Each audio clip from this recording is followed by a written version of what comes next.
There was some good news coming out of Chargers mandatory minicamp because cornerback J.C. Jackson says not only is he planning on being ready for the season, he's planning on being ready as soon as Chargers training camp.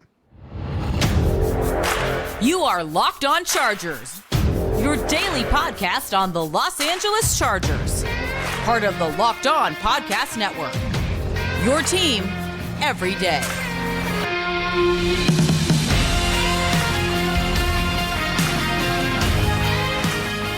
What is up, and welcome into the Locked On Chargers podcast. I'm your host, Daniel Wade, joined as always by my co-host, David Drogemeyer, and we've been covering the Chargers together now for 7 seasons, but this is our 5th season as a host of the Locked On Chargers podcast, bringing you your team every day. Thank you guys, as always, for making us your first listen today, and to make sure you never miss the show, go follow or subscribe for free on YouTube and listen wherever you get your podcast from. David, what do we got today?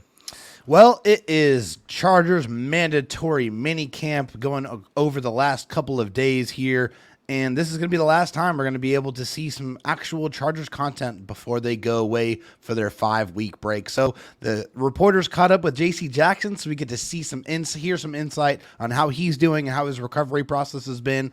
Also, the dynamic duo of Mike Williams and Keenan Allen back in action out there with Justin Herbert tearing it up in 7-on-7s. And finally, the Chargers hire a new head athletic trainer and just fill out that staff. So we're going to get all of that to you guys, all from mandatory minicamp. Yeah, a lot is out, and we'll have to get to some of the stuff on Friday as well, and we're excited to see what comes out today at Chargers minicamp too. But a loaded show today, and it starts with J.C. Jackson just because he is such an important part of the equation going into 2023. And it was great to not only see him back on the field last week, but to get some comments from him this week, in which, David, I thought it was optimistic, right, or even just way ahead of schedule to see him out there last week. But if you're listening to him, it's going to be pretty soon that he's going to be back. This is what he had to say when reporters did catch up to him. He said, I'm expecting to come out here and practice every day. That's how I'm taking it mentally. I'm going to be ready for training camp. I'm going to be ready for week 1. I'm going to be ready whenever my name is called upon. When the doctors say I'm clear, I'm going to be ready. So, not that he's going to be cleared yet specifically, but we could know that soon as well, too.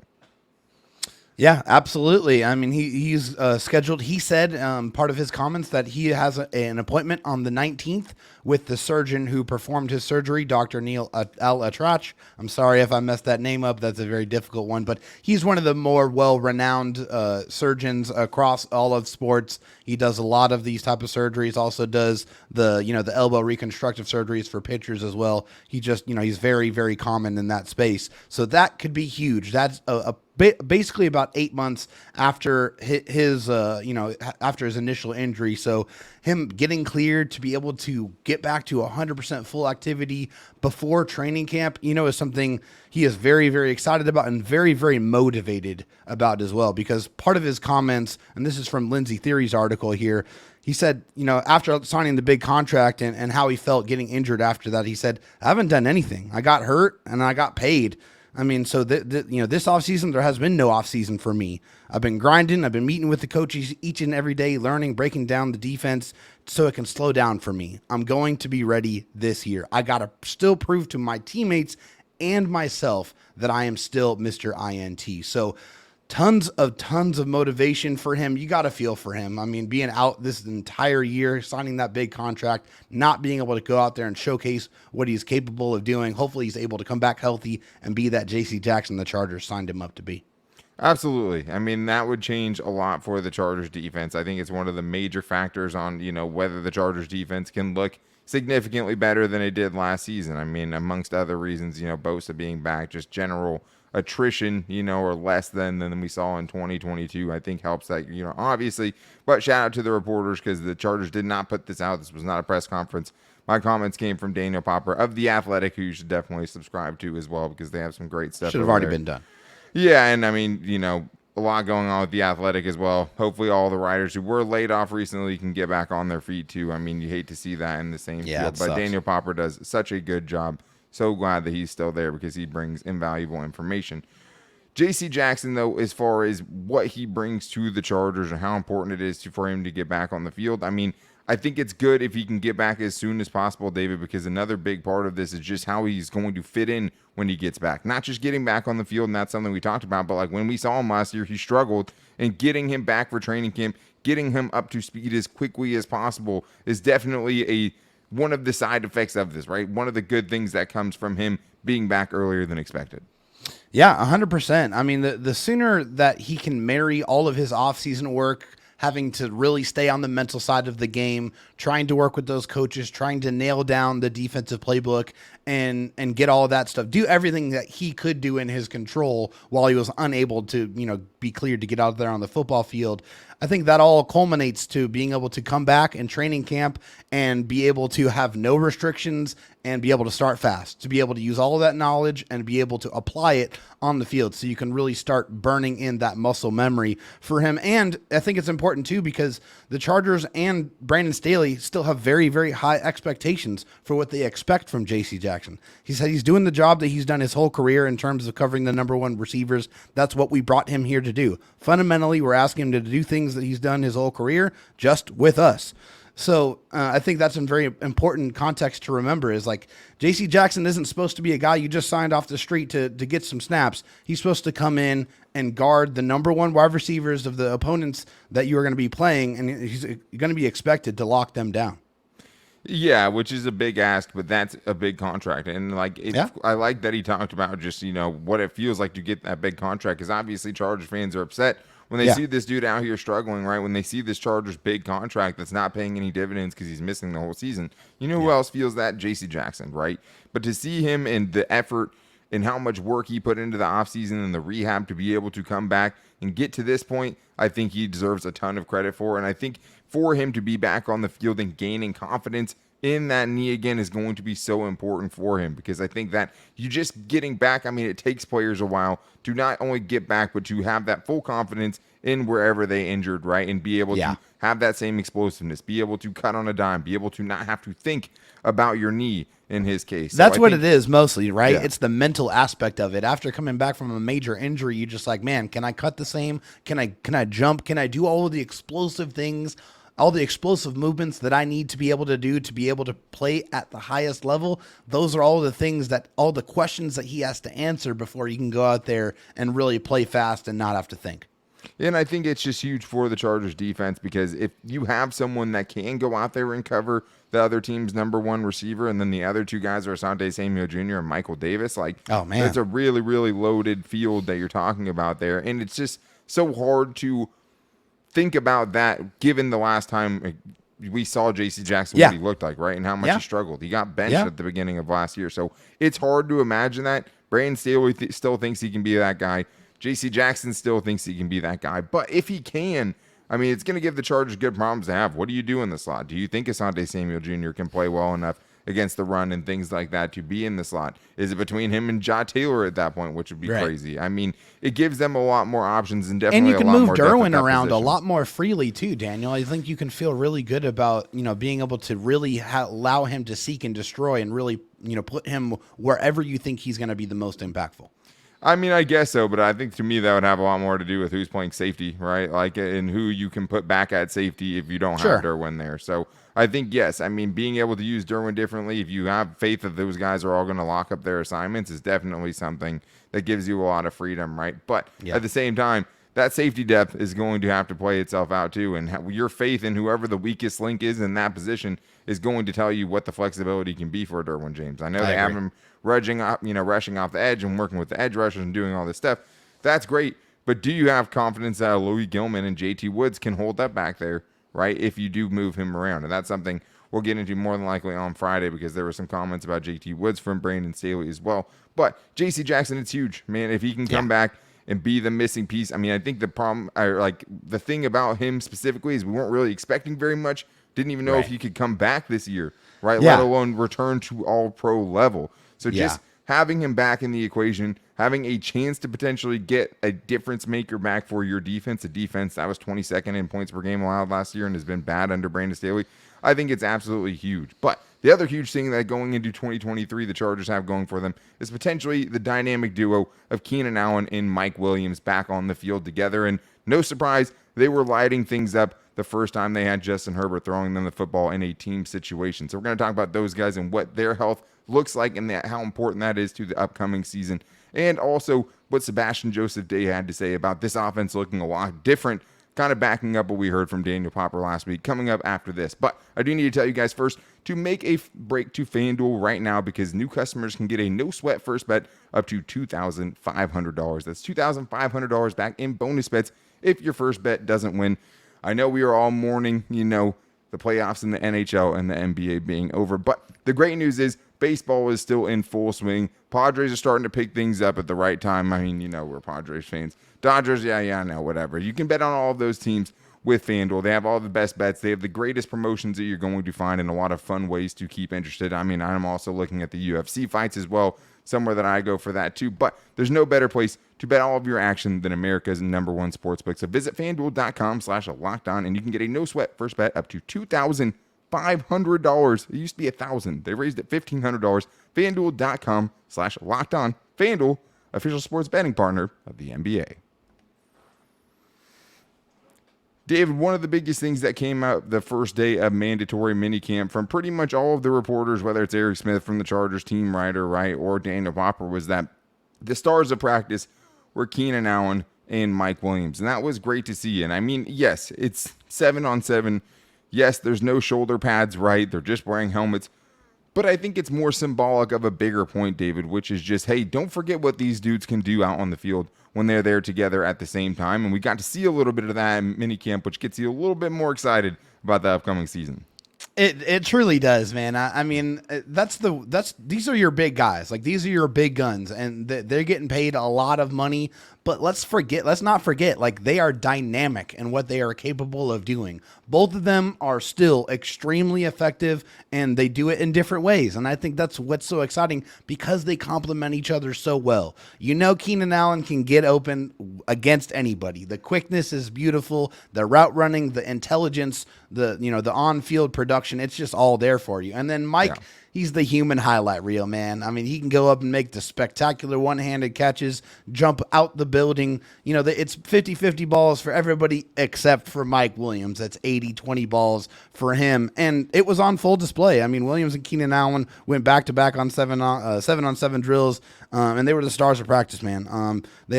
Allen caught three of his 4 targets from Justin Herbert, including 2 explosive receptions. This is from Daniel Popper of The Athletic, too, just by the way.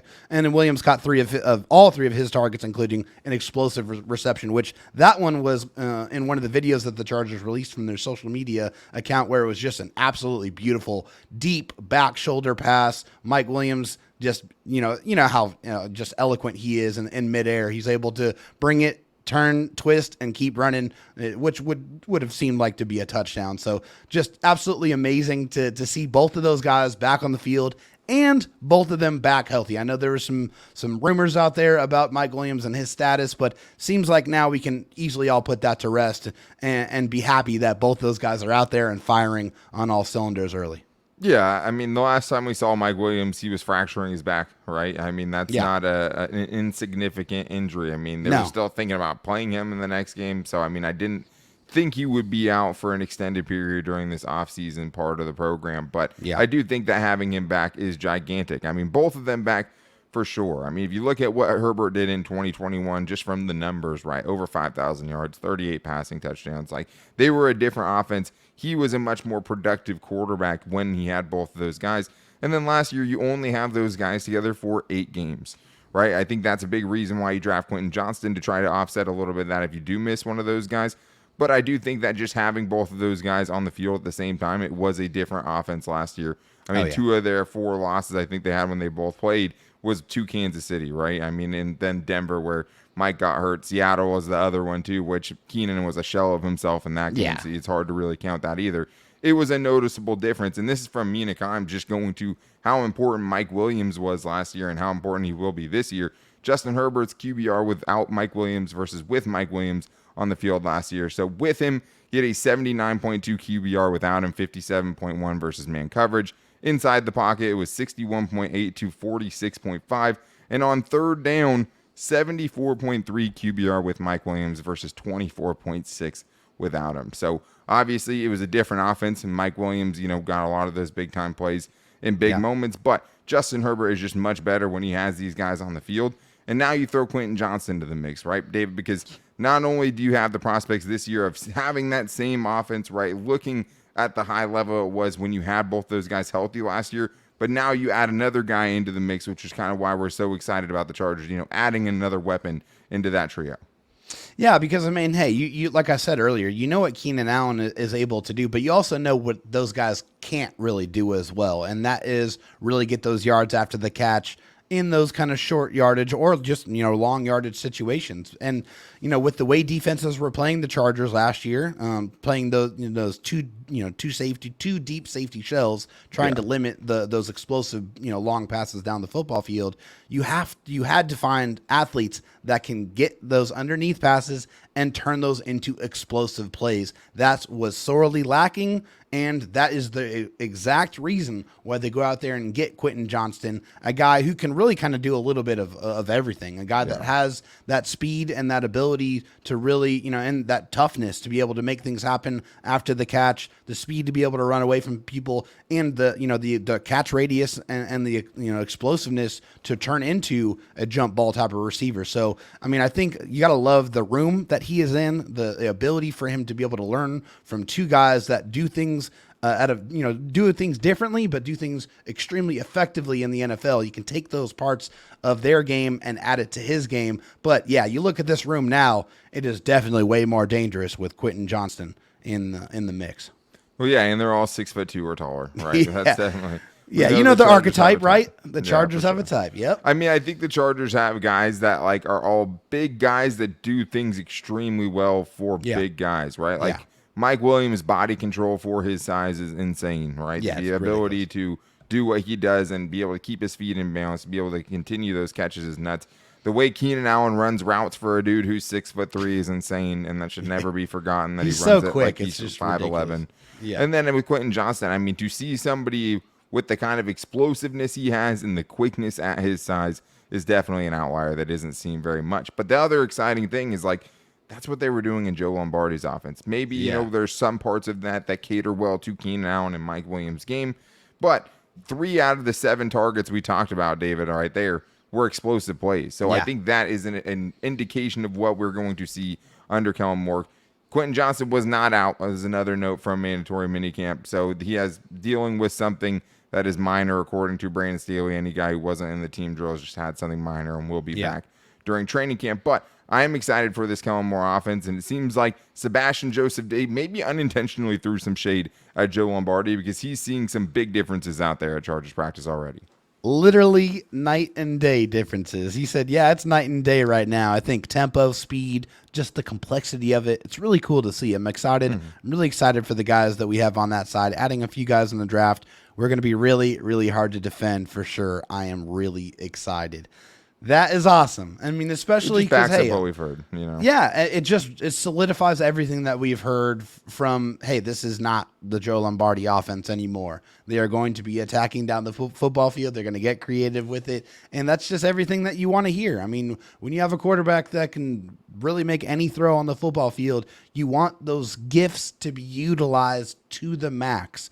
And it just hasn't happened up to this point. So to be able to see these things and kind of get these affirmations on what other people are seeing from many different places, it makes you feel really good and just really excited to, finally just see this offense when it really counts and when it really matters. Like, it's just, I want it now.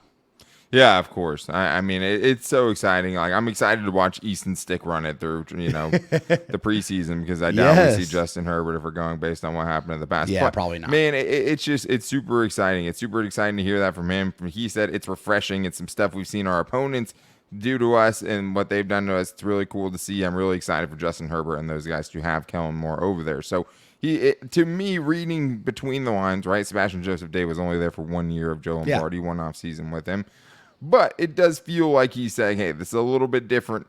This is a little bit more complex, right? And even though they're saying offensively it's really simple, right? He's saying, hey, we're getting different looks, and they're now doing things that other teams did to expose our weaknesses. They're doing against us in practice, which I think is one of those things that helps everybody, right? Exactly. Being able to have these happen right now. Also, that was interesting, Popper saying that, it looks like right now Justin Herbert is just kind of testing things in this new offense, testing his arm strength, seeing what he can get away with. And I think, when you have two guys out there that you have perfect chemistry with, that's a lot easier to do because you know exactly where they're going to be. You know what the windows are going to be. Now see how, much of a tight laser you can throw in there. But another important part of this 2023 season, David, health.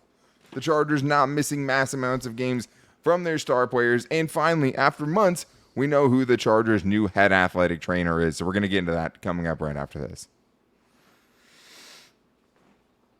The Chargers made a couple of really big promotions, right, to their athletic training department. And this is something that had to happen, David, because unfortunately, way too many times, the Chargers seasons seem to be under the same theme, under the same umbrella, which is the Chargers could be good, but they got hit with the injury bug.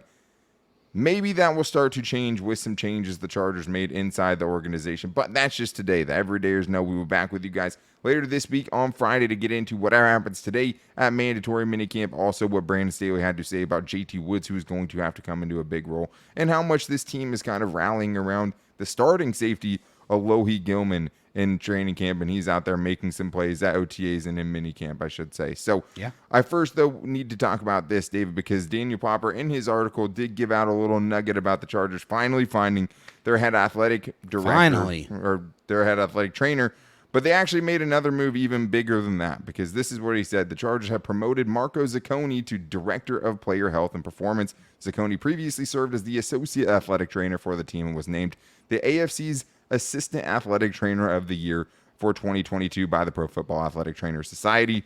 Zacconi will oversee everything from athletic training to sports science to dietary nutrition. So we'll get to the head athletic trainer, David, but this is what I like about this move first.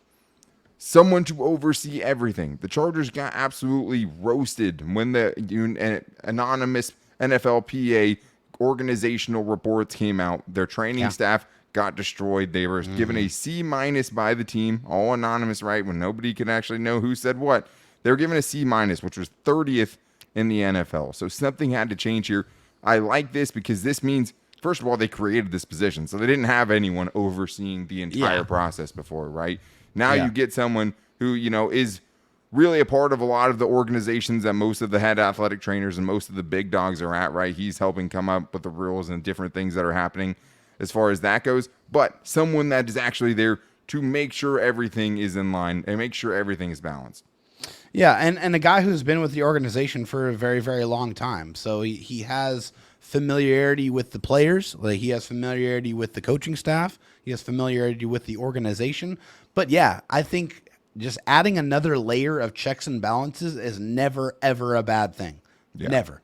So I like this move, and of course I would expect more moves to come, but I mean, this is a long time coming, and I think they took their time because they knew this was a very important thing to try to get right, because I think they know part of their success or lack thereof is going to be dependent on how they handle the injuries. It's not about who gets injured, because people get injured every single year in football. This is a very, very dangerous, very violent sport that they play and that we cover. So you just got to know it's going to happen. But how they handle those injuries, how they're able to manage those injuries and get these players back on the field as quickly as possible, that is the difference that they're hoping to make. Yeah, I mean, Zacconi's been around so long. He's been around since before Tom Telesco, right? I mean, he's the guy that's been with the team in some capacity since 2012. Actually, he was an intern with the Chargers in 2007, Jags intern in 2010, and then got a promotion to the associate athletic trainer in 2017 when the Chargers moved up to LA. It's a double-edged sword. I like that he's obviously familiar with a lot of these guys, but the problem is like going internally with this hire is a little bit hard to get totally excited about, because this dude in some capacity was part of what we've all, been so upset about over the last forever, right? 10 years, 15 years. That part is we have to wait and see, right? I mean, I think just having that position, having someone looking over everything is great. Hiring that internally and not saying, okay, hey, we have a big problem here. We need some outside eyes on this situation to get things up to par, to get things where all of these other places are. That's what I probably personally would have preferred. But they did bring in some outside, eyes with the actual head athletic trainer, because this Marco Zacconi was basically an assistant last year and now is kind of overseeing everything. And underneath him, according to Daniel Popper, is Sal Lopez, who is the Titans' assistant athletic trainer over the last few seasons. So, David, we now know who the head athletic trainer is, and I'm glad at least that is coming, from another organization that has been pretty stable for the most part of the last few years with the Titans, who have stayed at the top of the AFC more often than not. Yeah. But we do have a new guy, kind of some new blood in the mix as well, which I think they desperately needed. Yeah, no, I think part of this was like resisting the urge to just wipe away everybody in that entire department and replace them all completely. Because I think after the way last season ended, that's probably one of the impulses that you had or that you wanted to see. It's just like, so many key members got injured, whether it was Keenan Allen or Mike Williams or Jalen Guyton or Donald Parham Jr. Well, sure. Rashawn Slater. But the thing is, though, is they didn't fire that guy right away. Like, that's the other important part of this process, right? Like, the firing of Damon Mitchell, who their athletic trainer was before for a long time. 24 years, yeah. Basically, after the Chargers knew they were about to get roasted by the NFLPA for how bad the conditions were and how bad the staff was with the Chargers, right? So it's like they did this out of necessity. This was a reaction move, right? This wasn't, hey, all these guys got hurt and now we need to make a change, right? This is, everyone knows now how bad it is. Now we make a change. And I think that's a very key distinction there. Well, no, I agree with that. I think that's a very, very good point. It's like, would they have made this move if this report was not going to come out? Yeah, the world may never know, but it did happen. The move has already been made. Thankfully, this is done, because this was another thing that was kind of up in the air before training camp. I think you wanted to get this hammered down. You wanted to get these guys in the building as quickly as possible so they can familiarize themselves with the players and all of their equipment and the people they're going to be working with as soon as possible so they can hit the ground running and do their job, hopefully at a higher level than they did it last year. Well, and we talked about this before the show. Hiring this guy doesn't change everything, right? No. It doesn't make you less injured, and it doesn't even necessarily make you guys less likely to get injured, even though I like to think it would, at least in some capacity. It would be hard to prove that, right? But right. At the same time, I think you needed new blood. I think you needed new eyes on the situation. If they would have just totally cleaned house, that would have been fine with me, because obviously it wasn't up to snuff. The players said so themselves. And the only other thing with Sal Lopez is he's kind of behind the 8 ball a little bit, just because the Chargers, he's still going into one of the worst actual training rooms in the NFL, at least until the Chargers. Until next year, right? And the new facilities are ready. But now, you're right. F-, right? Because we're talking about this season. El Segundo, the numbers are there. The new facility in El Segundo does not help you in 2023. No, it does not. Yeah. So they're still going to be working in less than stellar, conditions. I think what you have to hope is that this guy can get players back on the field earlier. We saw Donald Parham really struggle to come back from a hamstring injury, and then even when he came back, he re-injured it and had to leave again. Keenan Allen, same thing. Tried to push him back. When he got out there, he was a shell of different himself, setbacks, right? And then he had to, he was out a few more weeks after that, right? So having that, and I think also hopefully having a better kind of decision-making process of who is going to go on IR, right? Something as simple as that, because it's like you saw guys missing more than 4 games. You saw guys missing longer time than expected. Right. We heard week to week way too many times when it wasn't week to week. No, and it's just, so hopefully you get a better idea about that, and those things clearer kind of start to change. Because, overall, this is not, Zacconi's fault, right? This isn't something that Sal Lopez can come in and fix all of, but it's hard to imagine that there can't be some regression to the mean, that the Chargers can't improve in this area, right? And that's what you just have to hope, because last year, Bosa, like you talked about, 12 games. J.C. Jackson, 12 games. Austin Johnson, 9 games. Rashawn Slater, 14 games. Keenan Allen, 7 games. Mike Williams, 4 games. Donald Parham, 11 games. And a lot of those guys missed, portions of other games as well, and really missed even more time than that. Corey Linsley being one of those guys. 3 games is what shows up. Really felt like it was more than that because like of 6 or 7. The half games that he ended up missing, right? So change had to happen. It took too long. It may not have happened for the right reasons, right? But it happened. But it had to happen, and it did. I think having hope not only just because you have a new guy, but like having hope that the Chargers can be healthier in 2022, I don't think is unreasonable at all. Yeah. Or 2023, because it can't be as bad. It can't be too as good of players. Like that was an outlier last season. And in 2021, Brandon Staley's first year, they were better. Them being healthy is such a big part of this season going the way that we wanted to, going the way that it has to go for the Chargers to reach their potential. Yeah. No, that's what it is, Daniel. I mean, It's huge. These guys have to stay healthy. They have to be available. They have to be able to go out there and do what the Chargers have paid them large sums of money to be able to do. You want Joey Bosa on the field for 15, 16 games. You want Corey Linsley to be there and be the commander of your offensive line. You need these guys to be able, because, hey, this is it. This is the last chance you're going to have with this core. You got to make the most of it. You got to have those guys on the field to be able to do that. And I think you just want to have faith that when guys get hurt, that they're in good hands, right? Yes. Like this is, I think, at least in a step in the right direction for sure. But that's going to wrap things up for today's show. The good news is we'll be back with you guys on Friday, because today there are more mandatory mini camps and the media will be out there. So we'll be excited to see what comes out today, as well as talking about what we heard this week already about Alohi Gilman, about JT Woods, and why it's so important for him to get the pads on before we can see how much he's improved. But to make sure you guys don't miss it, go subscribe or follow for free on the Locked On Chargers YouTube channel, and also follow the show wherever you get your podcasts from. You can listen to them literally anywhere for free.